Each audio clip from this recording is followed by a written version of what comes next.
يعطيك العافية عبد الإله.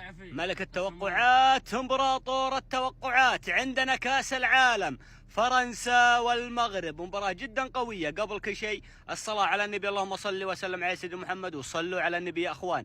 عطني توقعاتك لهذه المباراة. قبل التوقعات سقيا ماء الرابط بالبايو، أجل لنا ولكم قفلوا الحالة. قفلوا الحالة، متبقي 7000 فقط، أجر لي ولكم إن شاء الله. عطنا توقعاتك. شوف، المغرب تقدر توصل مرمى فرنسا، لأن فرنسا ما عمرها تلعب دفاعيا.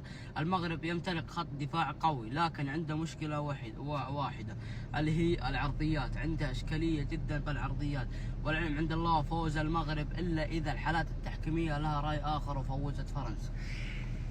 المغرب يقدر يصل مرمى فرنسا بكل سهولة، لأن فرنسا يلعب هجومي وليس دفاعي. نعم صحيح. المغرب منظم دفاعيا، ولكن فيه إشكالية بسيطة اللي هي العرضيات. نعم. فوز المغرب والعلم عند الله إلا إذا التحكيم له رأي آخر.